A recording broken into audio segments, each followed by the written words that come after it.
পশ্চিম বাংলা চোর মুক্ত করো, বিজেপি মুক্ত করো, পশ্চিম বাংলায় দাঙ্গা মুক্ত করো, পশ্চিম বাংলায় ঘুষখোর মুক্ত করো, পশ্চিম নবান্ন থেকে চুরি হটাও। এই সোনার টুকরো ছেলেকে আমরা হারতে দেব না। আমাদের দায়িত্ব ভাঙড়বাসীর নওশাদকে জেতানো। আজকের তিনি ভাঙড়ের নেতা নন, তিনি আজকের সারা পশ্চিম বাংলার নেতা হয়ে উঠেছেন। যেখানেই যাচ্ছে সারদার চোরদের বাঁচানোর জন্য, বালি চোরদের বাঁচানোর জন্য, পার্থকে বাঁচানোর জন্য, ঘুষখোরদের বাঁচানোর জন্য আপনার আমার টাকা আজকের মমতা ব্যানার্জি ব্যয় করছে সুপ্রিম কোর্টে উকিল ধরে। আর নওশাদ যদি প্রতিবাদ করে তাকে জেলে ঢোকাচ্ছে। আপনারা বলুন লড়াইটা হবে কি হবে না? লড়াইটা হবে কি হবে না?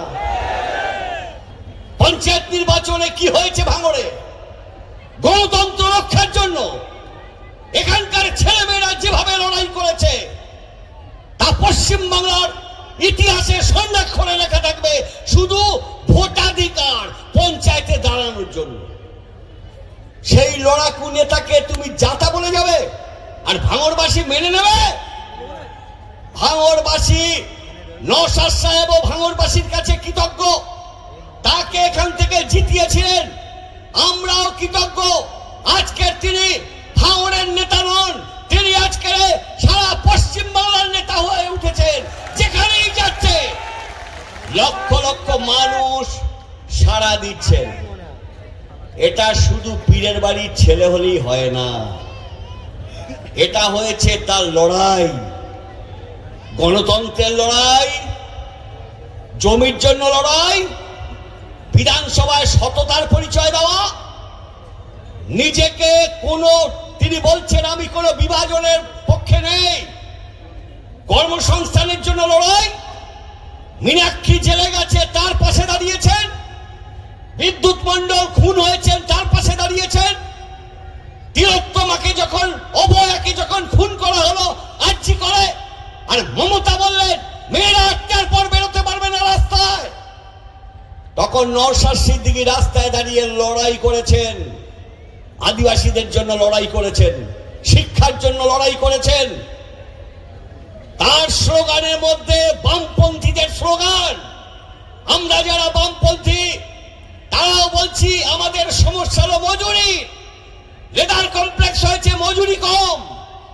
লেদার হয়েছিল বলে আজকে ভাঙড়ের ঘরে ঘরে মানি ব্যাগের কারখানা হয়েছে, কিন্তু মজুরি কম।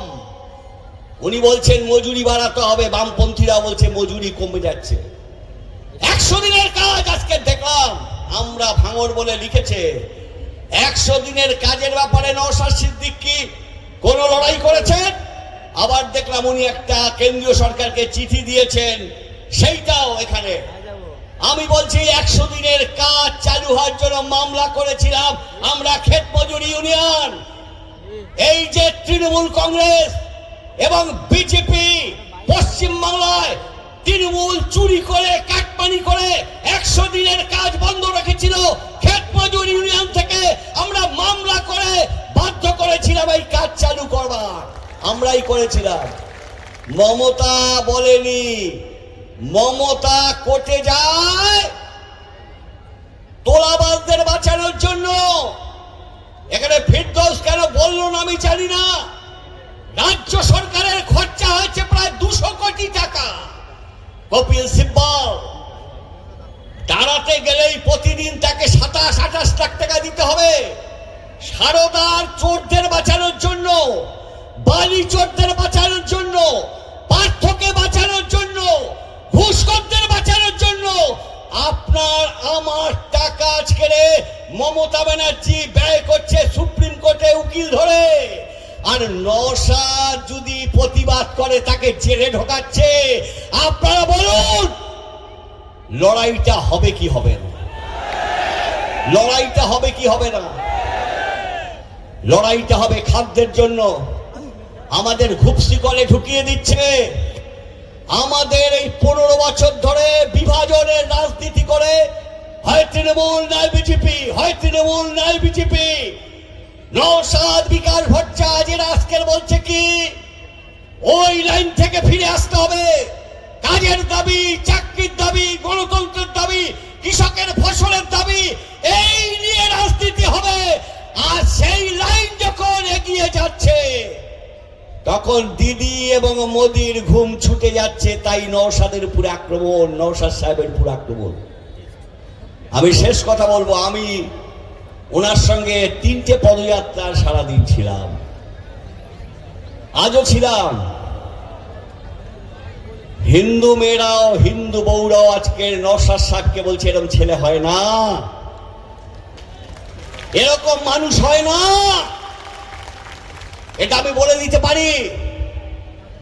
এটা একটা সেকুলার পার্টি, ধর্মনিরপেক্ষ পার্টি।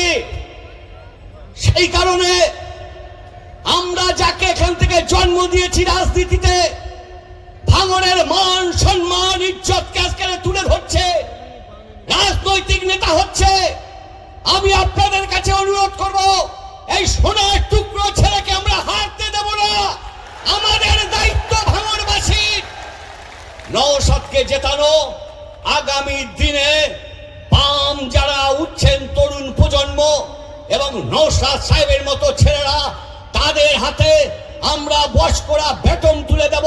পশ্চিম বাংলা চোর মুক্ত করো, বিজেপি মুক্ত করো, পশ্চিম বাংলায় দাঙ্গা মুক্ত করো, পশ্চিম বাংলায় ঘুষখোর মুক্ত করো, পশ্চিম নবান্ন থেকে চুরি হটাও।